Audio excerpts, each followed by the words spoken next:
Hey there, planners. Today I'm going to be showing you how I make a digital vision board using Canva. I like digital vision boards because I like to use them as the backgrounds for all of my devices, like my laptop, my iPad, my cell phone. This keeps it in front of me all the time. Making a vision board in Canva is super easy, and I'm going to actually walk step by step through how I am making my 2021 vision board. So go grab your planners and let's get planning. Okay, so the first thing you want to do is navigate to Canva. Canva is a fantastic website that I use all the time. If you have not used this, you really should check it out. So there are lots of different templates to pick from. I am scrolling over until I get to the desktop wallpaper because that's the vision board I'm going to start with. Once I select that, I get the template to use. It's a blank canvas at this point, and I'm going to be searching for some images on some copyright-free sites and using those images to build my vision board. I'm saving the title as 2021 Vision Board, and then I'm ready to go. Okay, next up, I need to find some images, and I'm using a couple of different websites. Pixabay is one. This is a fantastic website for free, copyright-free images, which is really important. Pexels is another.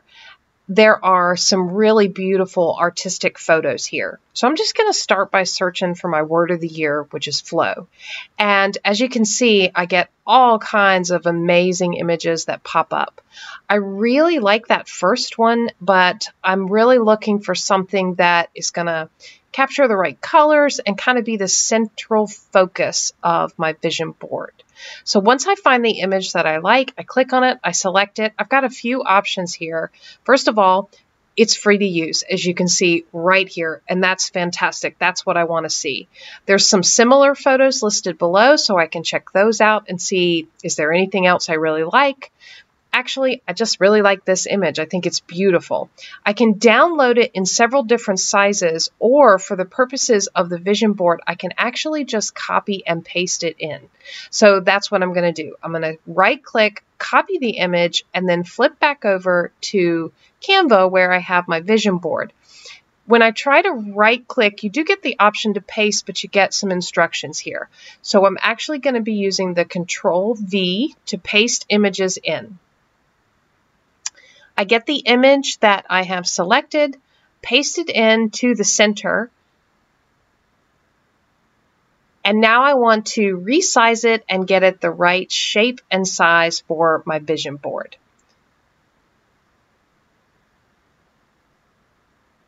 There's these great lines to help me center it. That way I know it's in the center and the focal point.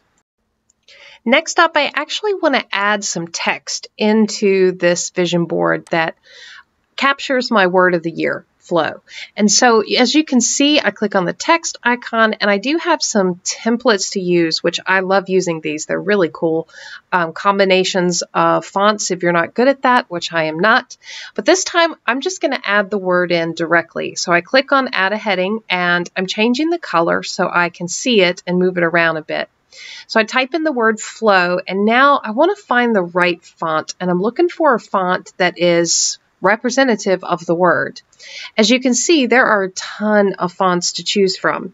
Anything with a crown requires a Canva Pro license or membership. I am not interested in paying for that, and so I'm going to be sticking to the free fonts.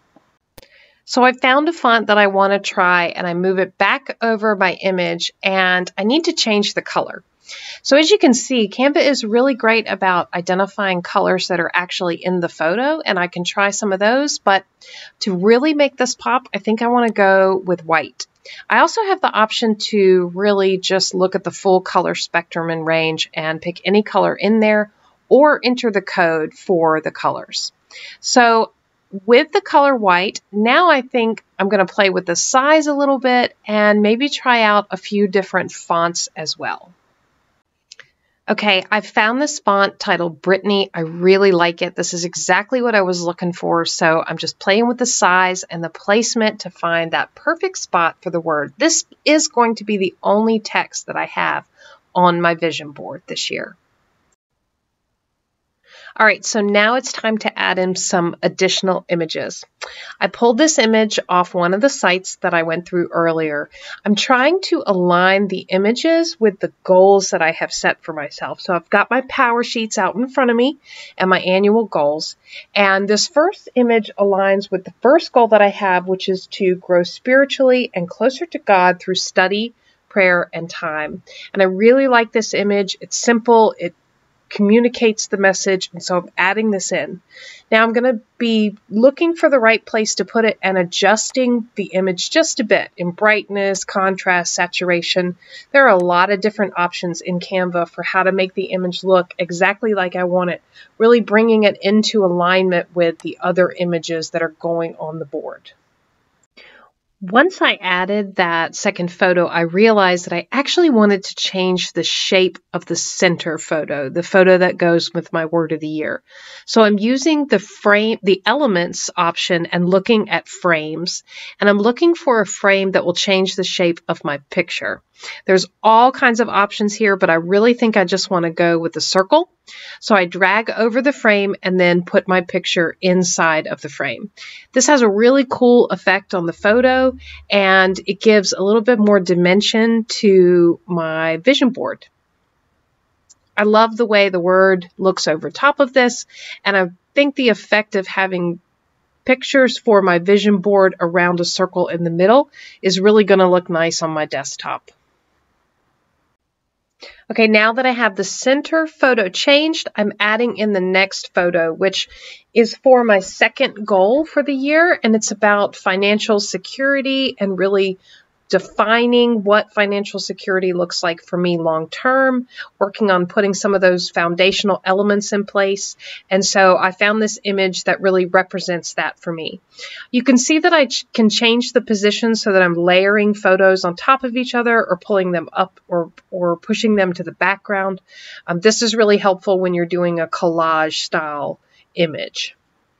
So I'm adding another image here that is really related to my health goals. So I've got goals for health that are related to emotional, mental, physical health, and I'm going to be adding images for each of those. As you continue to add images, really making sure they're the right size, the right color, the right fit, the right shape becomes more and more important as you're layering. And so you can see with this one, I'm really working to get it in the right spot.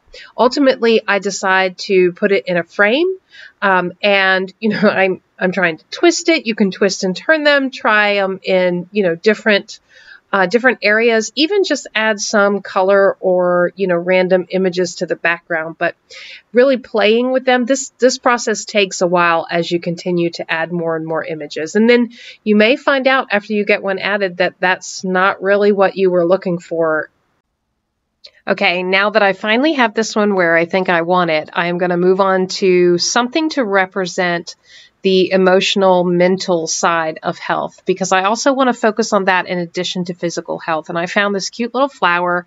The colors kind of go, it's a little bit silly, but it will also just make me smile. So I'm adding this in, and I'm resizing it. I'm playing a little bit with the colors as well, because you can use tweaking the colors to kind of find a flow in the photo as far as colors matching each other, representing each other, and then again working on that layering, what goes where. And this one I'm actually cropping down a bit to make it a little bit different shape, and so just playing with it. I encourage you to have a lot of fun with this. It reminds me a lot of when I was younger and I used to cut photos out of magazines for vision boards. The process is very similar. You play with things until it looks right, it feels right, and you get it, kind of how you want it. So that's what I'm doing here. All right, now that you have a pretty good idea of how this goes, I am going to go ahead and finish making this vision board based on my 2021 goals, tweaking it, adding different colors, getting the shapes right, getting the layering right, and I'm going to come back at the end and show you what the final product looked like for my vision board. So hang tight while I go finish up with these images. All right, so here is what the final product ended up looking like in Canva before I downloaded it. I spent about an hour pulling these images together and getting them in the right spot where I wanted them. I spend a lot of time thinking about the actual images because they need to mean something to me. They need to be tied to my goals. I need to be sparked and, given that creative inspiration when I look at it every time I open up my phone or my laptop or my iPad. That's the value in a vision board, is it grounds you in what those goals are. All right, so here's what it looked like before I exported it, and here's what the final product looked like once I got it downloaded and on my desktop. I am so excited about this. I am so glad to have this as my vision board for the next year. Every one of these images has meaning to me, is tied to my goals, and is going to inspire me as I go through the next year. I really hope you enjoyed the video. If so, please give me a thumbs up and let me know. I hope this inspires you to get started on your digital or paper, whichever format you prefer, vision board for 2021. If so, give me some comments in the comments down below. Let me know how that process is coming. Do you use a vision board? Have you ever tried one before? Do you use digital or paper? I would love to hear that from you down in the comments below. Subscribe to Planning Annie for more content like this, and as always, thanks for planning with me.